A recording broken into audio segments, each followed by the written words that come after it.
देखिए ये main table है और इस मेन टेबल के अंतर्गत हमने शीट 2 के अंतर्गत एक डैशबोर्ड तैयार किया था।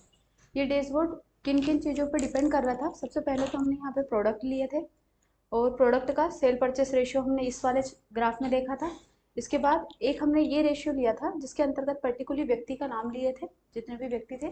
अभी यहाँ पे वैल्यू हट गई है क्योंकि हमने वो पीरियड टेबल को डिलीट कर दिया जिससे ये चार्ट कनेक्टेड था, पर इस वाली चीज़ को फिर से हम पढ़ेंगे। तो कहने का मतलब ऐसा है कि यहाँ पे जो ये रेशियो हमने लिया है, ये वाला रेशियो हमने लिया है ना। इस रेशियो के अंतर्गत हमने एक परसेंटेज रेशियो निकाला था कि चारों व्यक्ति के द्वारा 100% वर्क किया गया। जब चारों व्यक्ति के द्वारा 100% वर्क किया गया, अगर मुझे कैलकुलेट करना पड़े कि एक सिंगल व्यक्ति ने 7% वर्क किया, तो ऐसा कितना परसेंटेज उसने काम नहीं किया। मतलब चारों व्यक्ति का अलग अलग एनालाइजेशन किस प्रकार से कि अगर 7% वर्क किया गया है तो 93% वर्क नहीं किया गया होगा। ठीक है, एक सिंगल व्यक्ति के पूरा अपने आप में 100% होता है। जैसे परसेंटेज या टाइम एंड वर्क के अंतर्गत इस प्रकार के क्वेश्चन कई बार बनते हैं, आपने देखा होगा जनरल में। जब आप कंपटीशन वगैरह की तैयारी कर रहे हो वहाँ पे भी आप देखते हो कि एक गांव की जनसंख्या इतनी है, वहाँ पे पर्टिकुलरली 40% लोगों के द्वारा वोट किया गया, बाकी के 60% या 20% व्यक्तियों के द्वारा वोट दिया ही नहीं गया, और जो बाकी के 40% लोग हैं या 20% लोग हैं वो वोट तो देने गए लेकिन गलत वोट दे दी, मतलब वोट डला ही नहीं उनका। तो इस प्रकार के क्वेश्चंस कई बार बनते हैं, है ना। तो यहाँ पे भी हमने बोला कि ये तो जो हमने पाई चार्ट बनाया था ये उन चारों का रेशियो दर्शा रहा है। अगर एक सिंगल व्यक्ति का रेशियो हमें दर्शाना हो तो वो किस प्रकार से बनाएंगे, उसके लिए डैशबोर्ड किस प्रकार से तैयार करेंगे। तो ये हमारी मेन पीरियड टेबल है, मैंने इसको सेलेक्ट करके रखा। यहाँ पे हम इंसर्ट पे जाएंगे और जाके पीरियड टेबल को क्लिक करेंगे। ये select data range, new worksheet को क्लिक करेंगे, देन ओके को क्लिक करेंगे, ये नई वर्कशीट पे आ जाएंगे। पर्टिकुलरली जो सबसे कम रेशियो है उसे मैं क्लिक कर रही हूँ, नाम ले रही हूँ। अगर नाम के अलावा कोई और दूसरा रेशियो जो थोड़ा छोटा हो जिसपे आप आसानी से फटाफट चार्ट बना सको तो आप वो सिलेक्ट कर लेना। तो मैंने यहाँ पे नाम को क्लिक किया। नाम को क्लिक करने के बाद इसका पर्टिकुलरली एक रेशियो लिया मैंने, जैसे कि परचेस रेशियो, इसे मैंने क्लोज कर दिया। यहाँ से डिज़ाइन के अंतर्गत गए, पीरियड टेबल पे अपनी एक डिज़ाइन कोई सी भी फॉर्मेटिंग हमने इस पर अप्लाई कर दी जो आपको ठीक लगे। इस वैल्यू को हमें परसेंट में कन्वर्ट करना है तो राइट क्लिक करेंगे। राइट क्लिक करने के बाद हम यहाँ पे जाएंगे सो एज अ वैल्यू, इस पे जाके यहाँ पे हम ऑप्शन चूज करेंगे परसेंटेज ऑफ कॉलम टोटल, इसे हम क्लिक करेंगे तो ये सारी की सारी वैल्यू हमारी परसेंट में कन्वर्ट हो जाएगी। जैसे ये परसेंट में कन्वर्ट होगी हम इसकी जो फ्लोटिंग वैल्यू है वो हटा दें, मतलब जो डेसिमल प्लेसेस है वो हटा दें। जब डेसिमल प्लेसेस हटाना होगा तो हम यहीं पे राइट क्लिक करेंगे और यहाँ नंबर फॉर्मेट पे जाएंगे। यहाँ जाके जो डेसिमल प्लेसेस है इस परसेंटेज का बाय डिफॉल्ट रूप से परसेंटेज सिलेक्टेड आएगा, बाय डिफॉल्ट रूप से परसेंटेज सिलेक्ट आएगा ये वाला, और यहाँ से डेसिमल प्लेसेस को हम 0 कर देंगे, देन ओके को क्लिक करें। जैसे ही हम 0 करेंगे तो एक फिक्स मान हमें मिल जाएगा। ये हमने पहले भी पढ़ा था जब हमने फर्स्ट वाला डैशबोर्ड बनाया था उस समय। अब यहाँ पे ये तो पता चल रहा है कि इस व्यक्ति के द्वारा 4% काम किया गया, पर अगर हमें यह कैलकुलेट करना पड़े कि इस व्यक्ति के द्वारा कितना काम नहीं किया गया, तो सीधा सीधा कैलकुलेशन तो हमें समझ में आ रहा है कि 4 कितना 96% वर्क नहीं किया गया। अगर एक व्यक्ति अपने आप में 100% है, 4% वर्क हुआ उसके द्वारा, 96 नहीं हुआ। लेकिन ये रेशियो हम जानते हैं कि जब इस पर हम स्लाइसर अप्लाई करेंगे तो ये रेशियो चेंज हो जाएगी। अगर मैंने वैल्यू यहाँ पे 96 टाइप भी कर दी, जैसे मैं यहाँ पे टाइप कर दूँ कि 96% वर्क इसके द्वारा नहीं किया गया, जब ये रेशियो इस सेल का रेशियो चेंज होगा तो ये सेल भी इफेक्टेड होनी चाहिए उससे। मतलब जो भी कैलकुलेशन करना है वो हमें इस सेल से करना है ताकि इस सेल में जो भी चेंजेस हो वो हमें पर्टिकुलरली यहाँ दिखाई दे। अगर यहाँ पे 10% इंप्रूव हो तो यहाँ पे भी कितना 90% आए, है ना। तो इसके लिए मैथमेटिक्स के अंतर्गत होता है कि माना कि वह वैल्यू x होगी, जैसे जिसका भी हमें मान निकालना होता है, लेकिन एक्सेल के अंतर्गत हम x मान से नहीं ले सकते। एक्सेल के अंतर्गत पर्टिकुलरली 1 को 100% माना गया है, तो 1 यानी 100%। तो हम यहाँ पे अगर एक रेशियो निकाले, जैसे मैंने यहाँ पे क्लिक किया इक्वल टू 1 माने 100%, माइनस कितना माइनस कर दें इस सेल में जो भी वैल्यू, तो इस सेल में क्या वैल्यू मैंने B4 में जो भी वैल्यू, ये B4 हमने सिलेक्ट कर दी, देन एंटर को क्लिक किया। 96%, इस रेशियो को हम आगे बढ़ा देंगे।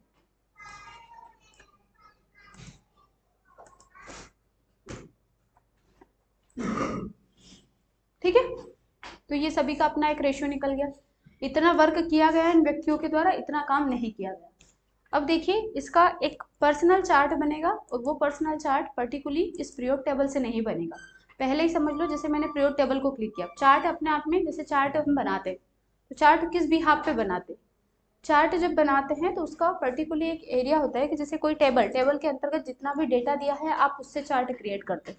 अगर आप उस टेबल से बाहर जाके कोई चार्ट क्रिएट करना चाहते हो, अपने अकॉर्डिंग कोई चार्ट आप बनाना चाहते हो, तो फिर आप यहाँ इंसर्ट टैब का यूज करेंगे, है ना। अगर मैंने इस पीरियड टेबल को सिलेक्ट करके और यहाँ इसके एनालाइजेशन के अंतर्गत गई और यहाँ पे मैंने पीरियड चार्ट को क्लिक किया, और अगर मैंने इसके अंतर्गत कोई चार्ट बनाया, जैसे ये ओके को क्लिक किया, तो ये तो बात वही हो गई, इन चारों व्यक्तियों का एक ही रेशियो दर्शा रहा है। एक यानी कौन सा रेशियो, कि इनके द्वारा वर्क किया गया। अगर मुझे ये पता करना हो कि इनके द्वारा कितना काम नहीं किया गया, तो ये तो ऐसा कुछ दिखा नहीं रहा, जिसमें दिखा रहा अगर मैं डेटा लेवल यहाँ पे अप्लाई करूँ, तो ये मैं प्लस के आइकन को क्लिक करूँ और यहाँ पे डेटा लेवल, तो ये सारे की सारी वैल्यू ये बता रहा। अंतर तो कुछ भी नहीं हुआ, कल भी तो सिमिलर यही पड़ा था। तो हम इसमें डिफरेंसेस निकालने के लिए आप पीरियड चार्ट, जो पीरियड टेबल है और पीरियड टेबल से बनने वाला पीरियड चार्ट यूज नहीं करेंगे, आप अपना खुद का एक चार्ट क्रिएट करेंगे। वो कैसे करेंगे, माउस का कर्सर आप कहीं पे भी सेल पे रखें, इंसर्ट टैब के अंतर्गत जाए और यहाँ पे आपको पाई चार्ट के अंतर्गत एक चार्ट मिलेगा, डोनाट चार्ट, आप उसे क्लिक करें। जैसे ही मैंने डोनाट चार्ट को यहाँ पे क्लिक किया तो मुझे व्हाइट सिर्फ एक एरिया मिल रहा है, जिसे बोलते हैं चार्ट एरिया। इसके अंतर्गत कोई वैल्यू नहीं मिल रही है, ऐसा क्यों, क्योंकि कोई वैल्यू हमने सिलेक्ट की ही नहीं अभी तक। अभी तक क्या होता था, जब भी हम चार्ट बनाते थे, जैसे वर्ड के अंतर्गत हमने चार्ट बनाना सीखा था, वर्ड के अंतर्गत हमने चार्ट बनाना सीखा था, जैसे ही मैंने चार्ट को क्लिक किया था एक एक्सेल सीट साइड में खुल के आ गई थी, उस पर हमने डेटा डाला था, आपको याद हो तो डीसीए, पीजीडीसीए, सीपीसीटी, टेली, 2020 का रेशियो, 2021 का रेशियो, 2022 का रेशियो, और जो रेशियो हमने डाला था वो हमें उस चार्ट पे दिखाई दे रहा था, है। तो सिमिलर कंसेप्ट यहाँ पे आता है कि जब हमने इस पे कोई रेशियो डाला ही नहीं है, तो ये हमें ब्लैंक चार्ट दिखाई दे रहा है। रेशियो कैसे लाएंगे, उसके लिए हम इस चार्ट पे राइट क्लिक करेंगे, और राइट क्लिक करने के बाद हमें यहाँ पे एक ऑप्शन मिलेगा सिलेक्ट डेटा, इसको हम क्लिक करेंगे और यहाँ select data source window open होगी, इसके अंतर्गत आप ऐड को क्लिक करें। ये ऐड, जैसे ही हम ऐड को क्लिक करेंगे तो यहाँ पे जो ये सीरीज है ये 1 बन के आ रही, एक सर्कल पूरा बन के आ रहा है। अब इस सर्कल को जैसे हमें एक से अधिक भागों में बांटना, ऐसा क्यों कर रहे हैं ये भी समझ लो। जैसे हम ऐसा नहीं कि कोई ब्लैंक चीज होती है पूरी, जैसे आपका पेन हो गया, आप कैसे पता लगाते हो कि इतना खाली हो गया, क्योंकि कहीं ना कहीं वहां आपको इंक नहीं दिखाई देती। जितने पेन में इंक भरी हुई है वो आपको कैसा लगता है कि ये इतना इंक है इसमें, मतलब इतना पेन हमारा भरा हुआ है। जहां से खाली हो गया वो कैसे पता चल जाएगा आपको, क्योंकि वहां ब्लैंक है, आपको कोई इंक नहीं दिखाई दे रही। तो ऐसा ही रेशियो हमें एक चार्ट बनाना है, जिसके अंतर्गत हमें ये दर्शाना है कि इस व्यक्ति के द्वारा 4% वर्क किया गया, तो जितना परसेंट वर्क किया गया उतना तो फील आए, और बाकी का परसेंट कितना आए वो अनफिल आए, मतलब कहीं ना कहीं ब्लैंक आए। इस प्रकार के चार्ट को बनाने के लिए, तो जैसे मान लो इतना एरिया इसका भरा हुआ है और बाकी का एरिया इसका खाली है, तो इसको कई भागों में हमें बांटना पड़ेगा इस चार्ट को। जैसे कि ये सिंगल भाग में तो अभी ये पूरा भरा हुआ दिखाई दे रहा है, मुझे खाली दर्शाना है कि इतना खाली और इतना भरा, तो फिर हमको इसको डिफरेंट भागों में बांटना पड़ेगा, कई भागों में बांटना पड़ेगा। तो जहाँ सीरीज वैल्यू आपकी दी हुई है यहाँ पे आप इसकी वैल्यू बढ़ा दे, अभी 1 दिख रहा है, आप 1 की जगह 1 2 3 4 5 6 7 8 9 10 11 12 13 14 15 और 16 और भी ज़्यादा ले सकते हो। मैंने अभी 16 लिए, आप 18 ले सकते हो, 22 ले सकते हो, 20 ले सकते हो। आपको जितने भागों में इस चार्ट को बांटना है उतना आप ले सकते हो, है ना। इसमें कोई ऐसा रूल्स नहीं काम करता कि आप 18 भागों में बांटना चाहते हो या 20 भागों में, आप जितना अच्छा रेशियो दिखाना चाहते हो उतना ले सकते हो आप यहाँ पे, है ना। ओके को आप क्लिक करो, जैसे आप ओके को क्लिक करोगे, यहाँ से दोबारा से आप ओके को क्लिक करो, तो ये आपका चार्ट बनके तैयार हो गया, जो कि कितने भागों में बटा हुआ है, 16 भागों में। ये रेशियो हमारा पीरियड टेबल का अभी भी हमने इसके अंतर्गत इंक्लूड नहीं किया है। अब हम इस चार्ट की फॉर्मेटिंग बनाएं, मतलब हम अपने अकॉर्डिंग किस प्रकार का चार्ट बनाना चाहते हैं वो बना रहे हैं, अभी डेटा इंक्लूड कुछ भी नहीं किया। तो ना ही मुझे इस चार्ट पे इस टाइटल की जरूरत है, ये टाइटल भी मैंने हटा दिया, ना ही मुझे इस पे लेजेंड की जरूरत है, जो कि ये 16 भागों को अलग अलग कलर में बता रहा है, ये भी मुझे जरूरत नहीं। तो इन सबको मैं यहाँ से हटा दूंगी, ठीक है। हटाने के बाद हम क्या करेंगे, अब इसकी फॉर्मेटिंग करेंगे। इसकी फॉर्मेटिंग करने के लिए हमें क्या करना है, देखो ये वाला जो एरिया होता है ये चार्ट एरिया होता है। अगर इस पे आप राइट क्लिक करोगे तो आपको यहाँ पे ऑप्शन मिलेगा फॉर्मेट चार्ट एरिया, दिखाई दे रहा है। दूसरा ये जो एरिया होता है इस चार्ट के अंदर का ये वाला, ये प्लॉट एरिया कहलाता है। अगर देखो ये यहाँ पे प्लॉट एरिया, बाहर से क्लिक करके ये प्लॉट एरिया कहलाता है। इस पे आप राइट क्लिक करोगे तो यहाँ पे आपको फॉर्मेट प्लॉट एरिया मिलेगा, इस पे भी आप क्लिक नहीं करेंगे।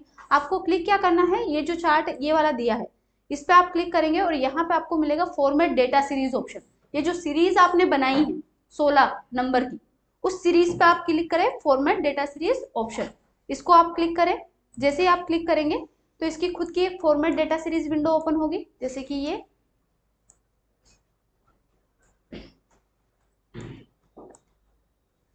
और इसमें आपको ऑप्शन मिलेगा, फर्स्ट ऑप्शन मिलेगा ये सीरीज ऑप्शन, इसमें आपको ऑप्शन मिलेगा यहाँ पे सीरीज ऑप्शन। इस सीरीज ऑप्शन को क्लिक करें आप, और यहाँ पे जो ये दिया है होल साइज, इस होल साइज को थोड़ा कम करें।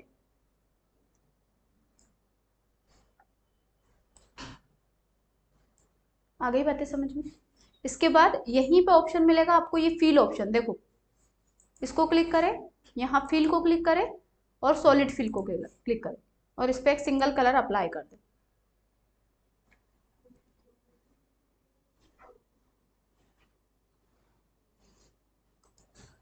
इस प्रकार से, ठीक, इसका काम खत्म हो गया। इसको हटा दें अब यहाँ से, ये मैंने हटा दिया।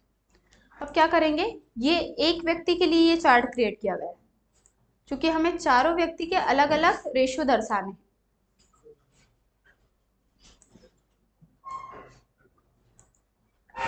कंट्रोल डी से डुप्लीकेट बनाएंगे,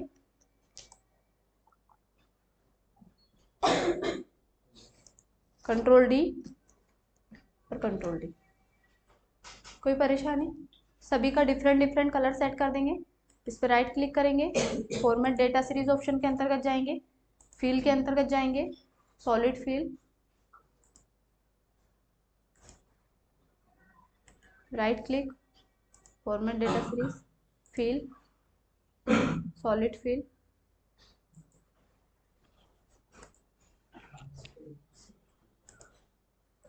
राइट क्लिक करेंगे, format data series option, solid fill, ये कलर हमने अप्लाई कर दी। अब चूंकि ये जो टेबल हमारी बनी हुई है उस टेबल के अंतर्गत जो भी रेशियो है वो हमें इस चार्ट पे अब अप्लाई करना है। मतलब अभी तक तो सिर्फ हमने चार्ट बनाने की प्रक्रिया को कंप्लीट किया, अब जो है इस टेबल के अंतर्गत जो रेशियो है वो इस चार्ट पे दर्शाना है। और वो इस चार्ट पे दर्शाने के लिए हम क्या करेंगे, दोबारा से मैंने फिर से कहा कि डेटा को इस पे अप्लाई करना है, किसका, इस पीरियड टेबल का। तो राइट क्लिक करेंगे और दोबारा से यहाँ पे ऑप्शन मिलेगा हमें सिलेक्ट डेटा, जो अभी हमने अप्लाई किया था सिमिलर उसी को हम क्लिक करेंगे, सिलेक्ट डेटा। यहाँ पे हम 8 को क्लिक करेंगे और सीरीज जो एडिट सीरीज वैल्यू है ये आ जाएगी। इसके अंतर्गत सीरीज नेम के अंतर्गत तो हम पर्टिकुलर इस व्यक्ति का नाम डाल देंगे, इस सेल्समैन का नाम डाल देंगे, और वैल्यू के अंतर्गत हम इसकी दोनों ही वैल्यू को रिप्रेजेंट कर देंगे, जैसे कि 4% वर्क किया गया, 96% वर्क नहीं किया गया, और ओके को क्लिक कर देंगे। जैसे ही हम ओके को क्लिक करेंगे तो ये यहाँ पे दिखा रहा है, देखो ये 4% वर्क किया गया है और ये 96% वर्क नहीं किया गया। ये जो चार्ट हमने बनाया है इसके अंदर का, ये सिर्फ हमने एक चार्ट को इफेक्टिव बनाने के लिए बनाया है, और जो ये दोबारा से ये इसके ऊपर ओवरलैप होके चार्ट आया है ये पर्टिकुलर इस पीरियड टेबल से बनने वाला चार्ट है। आगे बातें समझ में। दोनों चार्ट एक चार्ट नहीं है, ये दो अलग डिफरेंट चार्ट है। पहला चार्ट हमने इसको इफेक्टिव बनाने के लिए बनाया है और दूसरा वाला चार्ट इस पीरियड टेबल के रेशियो को दर्शा रहा है। क्योंकि हमें इन दोनों चार्ट को आपस में मिलाना है, कंबाइन करना है, तो हमें यहाँ पे एक ऑप्शन का यूज करना पड़ेगा। उसके लिए हम राइट क्लिक करेंगे, इसको ओके को क्लिक करें, राइट क्लिक करें आप, और यहाँ आपको ऑप्शन मिलेगा चेंज सीरीज चार्ट टाइप, इसको आप क्लिक करें। जैसे ही आप चेंज सीरीज चार्ट टाइप को क्लिक करेंगे यहाँ पे कस्टम कॉम्बिनेशन विंडो ओपन होगी, जिसके अंतर्गत ये सिलेक्टेड चार्ट आपको दिखाई देगा। क्योंकि अगर मैं फर्स्ट वाली सीरीज पे आपको टिक करती हूँ तो देखो ये वाला जो चार्ट है ये इसके पीछे छुप गया। जब ये चार्ट इसके पीछे छुप गया तो इसमें टेबल में होने वाले बदलाव को हम नहीं देख पाएंगे। क्योंकि वो तो इसके पीछे चला गया, बैक टू सेंड चला गया। तो हमें नीचे कौन सा चाहिए, ये वाला चार्ट जो हमने फॉर्मेटिंग के लिए बनाया, सिर्फ इस चार्ट को इफेक्टिव बनाने के लिए बनाया। रियल में हमारा मेन चार्ट कौन सा है, ये ऊपर वाला, तो ये ऊपर रहे, बाकी का ये नीचे रहे। तो इसके लिए हम इस फर्स्ट वाले ऑप्शन पे टिक ना लगा के इस सेकंड वाले ऑप्शन पे टिक लगाएंगे। ये हमने लगाया, देन ओके को क्लिक कर दिया हमने, ठीक है। अब वो भी चार्ट इसके अंदर है, कॉम्बिनेशन बोलते हैं कस्टम कॉम्बिनेशन, हमें 2 चार्ट मिल गए। अब कैसे चेक करेंगे कि वो चार्ट है या नहीं है, तो देखो मैंने इस चार्ट को हल्का सा उठाया, उठा के नीचे की तरफ मूव कर दिया, देखो वो पीछे बैठा हुआ है वो चार्ट, ठीक है। दोनों चार्ट आपस में कंबाइन हो गए। ये मैंने कंट्रोल Z करके वापस से उसे उसी फॉर्म में लेके आ गए। अब हम डिफरेंट डिफरेंट कलर कर देंगे इसमें, जैसे कि फॉर एग्जाम्पल के लिए इतना काम नहीं हुआ तो ये तो लाइट दिखाई दे, और ये काम हो गया है, ये हमारा डार्क दिखाई दे। तो वापस से हम इस पे फिल ऑप्शन का यूज करेंगे। ये मैंने राइट क्लिक किया, फॉर्मेट डेटा सीरीज ऑप्शन के अंतर्गत जाएंगे, और यहाँ पे देखो ये पूरा चार्ट है। अब ये यहाँ आप ध्यान रखना कि जैसे मैंने ये पूरा का पूरा चार्ट सिलेक्ट किया, तो अभी ये पूरा चार्ट मेरा सिलेक्टेड। अगर मैं इस पे सॉलिड फिल कोई सा कलर डाल दूंगी तो पूरे चार्ट पे कलर हो जाएगा। आपको एक सिंगल, या तो आप जो काम नहीं हुआ है उस पर एक बार कलर कर दे, या जो काम हो गया उस पर कर दे। तो हम अभी सिलेक्ट कर रहे हैं कि जो काम नहीं हुआ, जैसे कि हमने ये सिलेक्ट किया, ये सिंगल एरिया दिख रहा है। यहां से आप फिल ऑप्शन के अंतर्गत जाए और सॉलिड फिल को क्लिक करें, और इस पे जो काम नहीं हुआ है उस पर लाइट कलर कर दे, जैसे मैंने लाइट कलर किया, और इसका ट्रांसपेरेंसी आप बढ़ा दें, 27 तक कर दे, दिख रहा हल्का लाइट लाइट। और ये कैसा दिखे, तो हम दोबारा से इसको बाहर क्लिक करेंगे, बाहर क्लिक करके इस पर्टिकुलर एरिया को सिलेक्ट करेंगे, सॉलिड फिल को क्लिक करेंगे, और यहाँ जाके इसको डार्क कलर कर देंगे। कोई परेशानी, इतना काम नहीं हुआ, इतना काम हुआ है। आगे हम बढ़ेंगे इसी में, दोबारा से इस पे भी ऐसे ही करेंगे, राइट क्लिक करेंगे, सबसे पहले सिलेक्ट डेटा को क्लिक करेंगे, एड को क्लिक करेंगे, यहाँ पे हम सीरीज नेम के अंतर्गत दूसरे सेल्समैन का नाम देंगे, उसके वैल्यू हम यहाँ पे देंगे, कितना वर्क हुआ है और कितना नहीं हुआ है दोनों ही वैल्यू को दर्शा देंगे, देन ओके को क्लिक कर देंगे। ये ओके को क्लिक किया, देन ओके को क्लिक किया। अब राइट क्लिक करेंगे, चेंज सीरीज चार्ट टाइप के अंतर्गत जाएंगे, और यहाँ नाम के पे टिक लगा देंगे, ताकि इन दोनों का ये कस्टम कॉम्बिनेशन बन जाए, दोनों चार्ट एक हो जाए, देन ओके को क्लिक करेंगे। फिर इस चार्ट को सिलेक्ट करेंगे, राइट क्लिक करके फॉर्मेट डेटा सीरीज, या फॉर्मेट डेटा सीरीज अगर है तो उसी को आप क्लिक कर लें।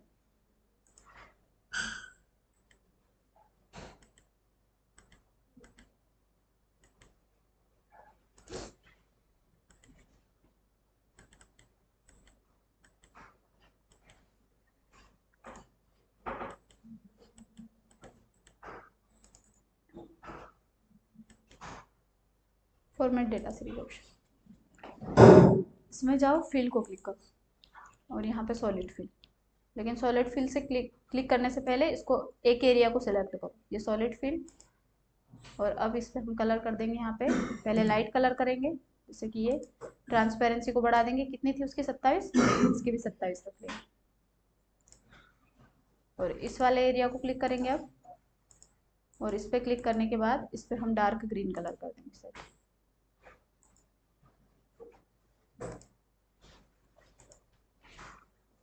सिमिलर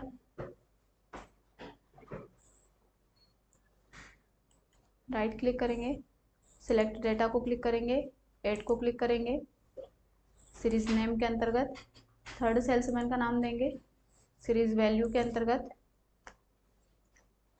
दोनों ही रेशियो को दर्शा देंगे, ओके को क्लिक करेंगे, एक बार और ओके को क्लिक करेंगे, फिर से राइट क्लिक करेंगे, चेंज सीरीज चार्ट टाइप को क्लिक करेंगे, सेकेंड वाले चार्ट पे क्लिक करेंगे, देन ओके को क्लिक करेंगे, राइट क्लिक करेंगे इस पर, सॉलिड फिल के अंतर्गत जाएंगे, और येलो कलर उस पर फिल है, एक बार दोबारा से बाहर क्लिक करेंगे, अब इधर वाले पे क्लिक करेंगे, और यहाँ फिर से सॉलिड फिल को क्लिक करेंगे, और इसका जो कलर है वो लाइट शेड कर देंगे, ट्रांसपेरेंसी इसकी बढ़ा देंगे।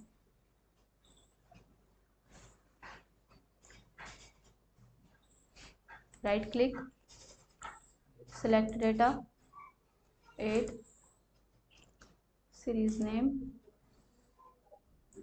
सीरीज वैल्यू, देन ओके को क्लिक करेंगे। एक बार और ओके को क्लिक करेंगे, राइट क्लिक करेंगे, change series chart type, combination को क्लिक करेंगे, देन ओके को क्लिक करेंगे। सॉलिड फिल,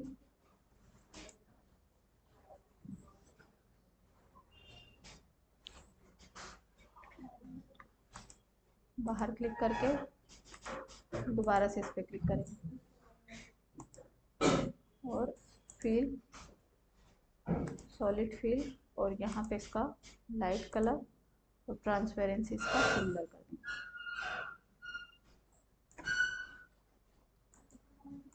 ये स्प्रेड टेबल के अकॉर्डिंग जो रेशियो यहाँ पे दर्शाया हुआ था वो रेशियो हमें इन चारों चार्ट में दिखाई दे रहा है।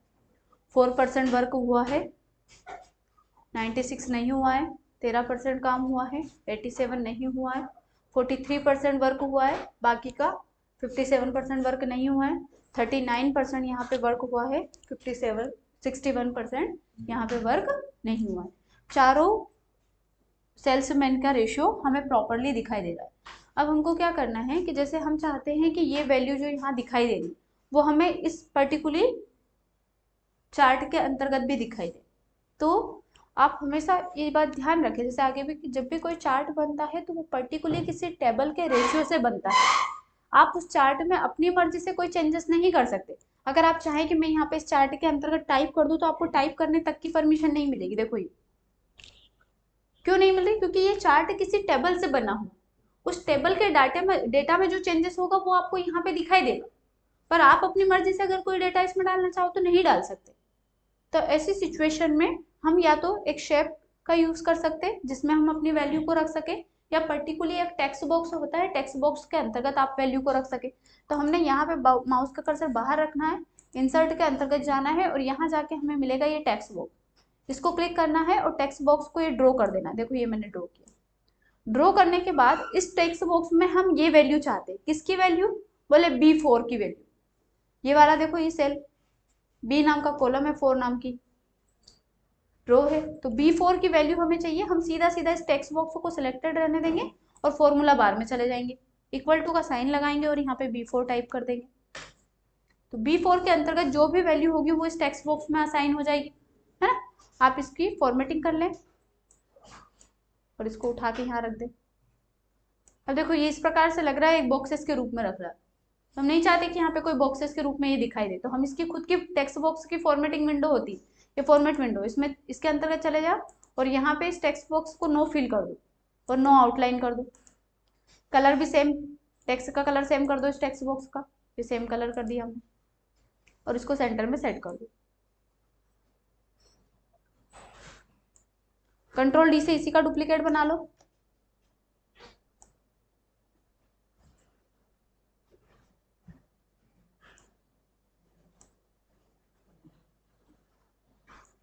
कंट्रोल डी से फिर डुप्लीकेट, कंट्रोल डी से फिर डुप्लीकेट। इस वाले टेक्स्ट बॉक्स में वैल्यू रहेगी B5 की, कलर इसका ग्रीन,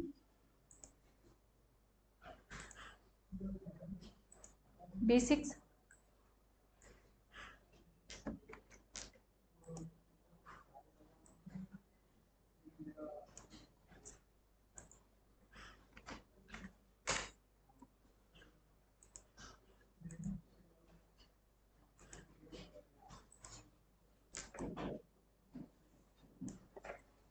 B7।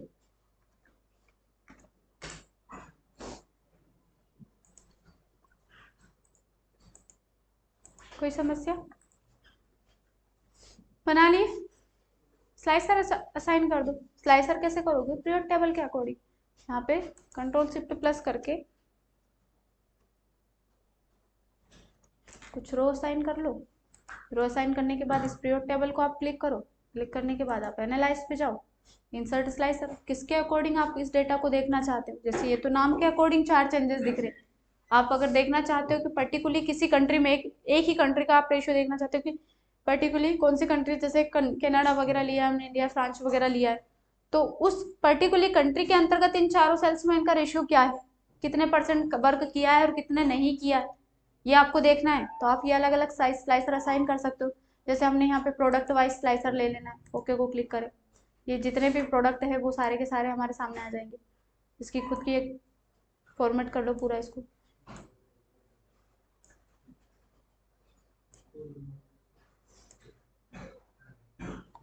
ऑप्शन विंडो के अंतर्गत जाओ, इस पर कलर फॉर्मेट असाइन कर दो, कॉलम की वैल्यू को बढ़ा दो। अगला वापस से पीरियड टेबल को क्लिक करो, एनालाइज के अंतर्गत जाओ, इंसर्ट स्लाइसर। अब मंथ वाइज देख लो, अगर अलग अलग मंथ का रेशियो देखना है इन चारों व्यक्तियों का, मंथ को क्लिक करो।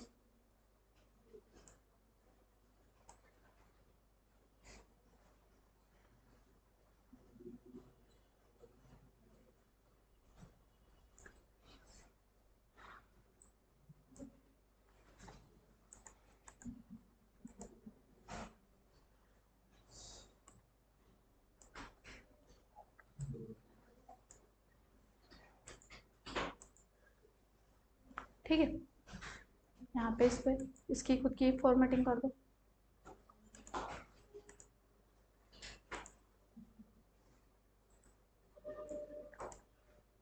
फिर से पीरियड टेबल को क्लिक करो, एनालाइज पे जाओ, इंसर्ट स्लाइसर। अब हम देखना चाहते हैं कैटेगरी वाइज, कैटेगरी को क्लिक करो, देन ओके को क्लिक करो।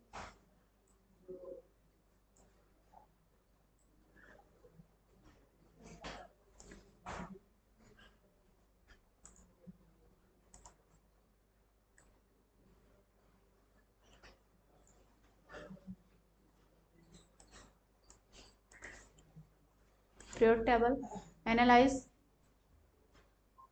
और आपको डेट के अकॉर्डिंग देखना था तो हम डेट के अकॉर्डिंग जाएंगे। इंसर्ट टाइमलाइन के अंतर्गत फिर डेट ऑप्शन को क्लिक करेंगे, देन ओके को क्लिक करेंगे।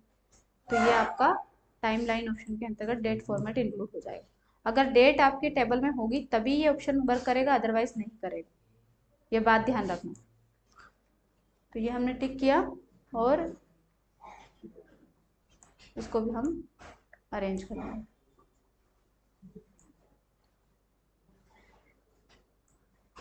इसकी खुद की अपनी फॉर्मेटिंग विंडो ओपन होगी जिससे इसे फॉर्मेट कर देंगे। हम इन सभी को आपस में जोड़ देंगे। आपस में जोड़ने के लिए इस स्लाइसर को क्लिक करेंगे, इस पर राइट क्लिक करेंगे, रिपोर्ट कनेक्शन ऑप्शन को क्लिक करेंगे और जितने भी पीरियड टेबल है इन सभी को आपस में कनेक्ट कर देंगे। Right click, report connection option, okay, right click, report connection,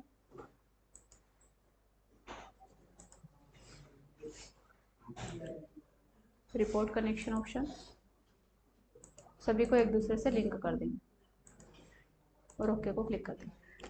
अब देखो, हम देखना चाहते हैं पहले फ्रूट्स रेशियो कि इन चारों व्यक्ति, ये तो टोटल वर्क हुआ कि 4% वर्क इसके द्वारा किया गया, 96% नहीं किया गया। हम देखना चाहते हैं फ्रूट्स पे कितना वर्क किया गया, तो ये फ्रूट्स का रेशियो। हम देखना चाहते हैं वेजिटेबल्स का, तो ये वेजिटेबल्स का रेशियो। ये देखो वैल्यू चेंज हो रही है यहाँ पे। इसको क्लियर करेंगे। कैटेगरी के बाद हम पर्टिकुलरली कंट्री वाइज देखना चाहते हैं, तो कंट्री हमने यहाँ पे लगाया नहीं है, हम प्रोडक्ट का देख लेते हैं। एप्पल, ये 2%, ये रेशियो चेंज हो गया। कैरोट, बनाना, मैंगो, कोई व्यक्ति इंक्लूड नहीं होगा तो देखो हट जाएगा। तीन ही नाम इंक्लूड है, लक्ष्मी, राम और शुभम। एक व्यक्ति हट गया है तो इन तीनों का मिला के 100% हुआ है। जैसे कई बार इस प्रकार का क्वेश्चन भी तो बनता है कि मान लो स्टार्टिंग में टाइम इन वर्क के अंतर्गत बनता है, स्टार्टिंग में 4 व्यक्ति ने काम करना शुरू किया, बीच में जाके दो व्यक्ति ने काम करना छोड़ दिया, तो बाकी के 2 जो बचे हुए वो कितने दिनों में, मतलब 10 दिन तक काम करना था, 5 दिन तक चारों व्यक्ति ने काम किया, उसके बाद 5 दिन बाद 2 व्यक्ति छोड़कर चले गए, तो बाकी के कितने दिन जो 2 व्यक्ति ने कितना काम किया, तो अब ये तीनों का मिला के 100% हो रहा है। एक व्यक्ति इसमें से हट ही गया, यहाँ पे मैंगो के अंतर्गत है नहीं, ऑरेंज, तो ये आप देख पाओगे। इसे क्लियर कर लो। इसके बाद मंथ के अकॉर्डिंग, जनवरी मंथ चारों इंक्लूड थे, सितंबर, अक्टूबर, कुछ व्यक्ति हट गए तो ये देखो उनका रेशियो हट गया।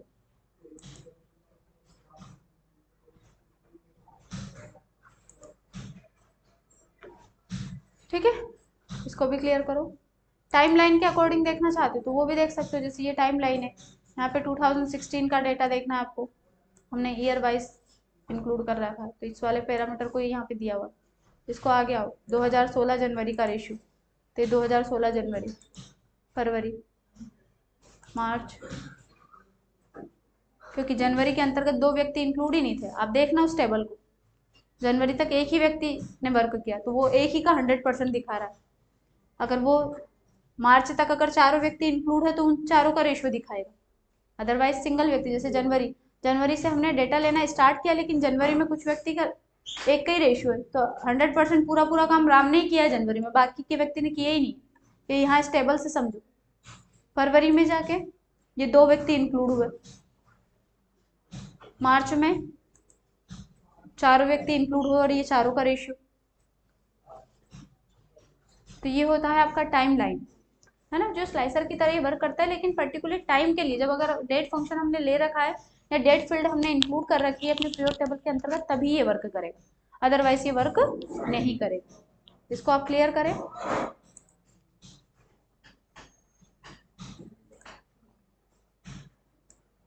ये होता है पीरियड टेबल और उसके साथ डैशबोर्ड क्रिएशन।